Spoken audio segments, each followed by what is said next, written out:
नमस्कार शेतकरी मित्रांनो, आज आहे 24 जून 2024. मित्रांनो, आज राज्यातील 18 ते 20 जिल्ह्यामध्ये या ठिकाणी ढगफुटी सदृश पाऊस होणार आहे. तेच आपण या व्हिडिओमध्ये सविस्तर जाणून घेणार आहोत. मित्रांनो, आज राज्यातील कोणकोणत्या जिल्ह्यामध्ये कोणकोणत्या तालुक्यांमध्ये पावसाची शक्यता असणार आहे.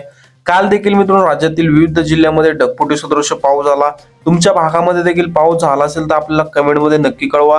व तुम्ही हा व्हिडिओ कोणत्या लोकेशनवरून पाहताय ते लोकेशन देखील आपल्याला कमेंटमध्ये कळवा. व तुम्हाला एक विनंती आहे मित्रांनो, तुम्ही व्हिडिओ पाहताय परंतु चॅनलला सबस्क्राईब करत नाही, आता चॅनलला सबस्क्राईब करून घ्या व व्हिडिओला लाईक करा.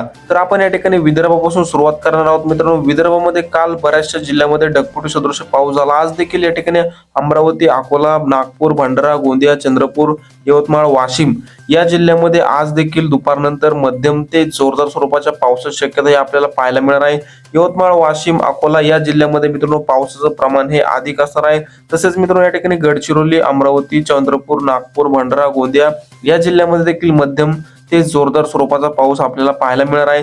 तसेच मित्रांनो धुळे, जळगाव, नंदुरबार, बुलढाणा या जिल्ह्यामध्ये देखील आपल्याला मध्यम ते जोरदार स्वरूपाचा पाऊस हा भाग बदलत पाहायला मिळतोय. आपण बघू शकता मित्रांनो स्क्रीनवरती धुळे, साक्री, नंदुरबार या भागामध्ये आपल्याला दुपारनंतर मध्यम ते जोरदार स्वरूपाचा पाऊस पाहायला मिळतोय. तर जळगाव जिल्ह्यामध्ये देखील मध्यम ते जोरदार स्वरूपाचा पाऊस या ठिकाणी होणार आहे. तसेच आपण मराठवाड्यामध्ये जर पाहिलं मित्रांनो, तो मराठवाड्यामध्ये देखील आपल्याला दुपारनंतर छत्रपती संभाजीनगर, जालना, परभणी, हिंगोली, नांदेड या ठिकाणी बीड, लातूर, धाराशिव या मराठवाड्यातील सर्व जिल्ह्यामध्ये दुपारनंतर काही भागामध्ये मध्यम तर काही ठिकाणी जोरदार स्वरूपाचा पाऊस होणार आहे. छत्रपती संभाजीनगर, जालना या भागामध्ये आपल्याला सर्वाधिक पावसाचा जोर पाहायला मिळतोय.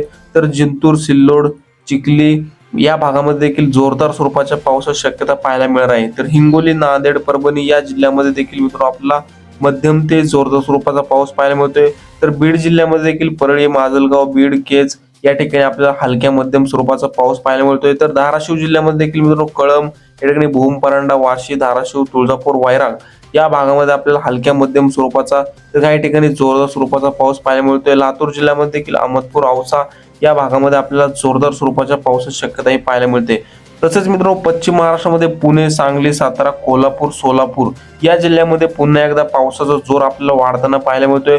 तर नगर जिल्ह्यामध्ये देखील मित्रांनो संपूर्ण तालुक्यांमध्ये भाग बदलत मध्यम तर काही ठिकाणी हलक्या स्वरूपाचा पाऊस पाहायला मिळतोय. जुन्नर, खेड, इगतपुरी, नाशिक या ठिकाणी, कल्याण, डोंबिवली, मुंबई, पालघर, रत्नागिरी, रायगड, सिंधुदुर्ग या कोकणपट्टीच्या भागामध्ये देखील आपल्याला ढगफुटी सदृश पाऊस आज सकाळपासूनच पाहायला मिळणार आहे. एकंदरीत जर संपूर्ण राज्याचा विचार केला तर या ठिकाणी आज विदर्भामध्ये तसेच उत्तर महाराष्ट्रामध्ये खानदेश या ठिकाणी, मराठवाडा, पश्चिम महाराष्ट्र या संपूर्णच भागामध्ये आपल्याला आज भाग बदलत मध्यम तर काही ठिकाणी जोरदार तर काही ठिकाणी अति मुसळधार स्वरूपाचा पाऊस हा पाहायला मिळणार आहे. हवामानामध्ये मित्रांनो अचानक बदल होत असतात.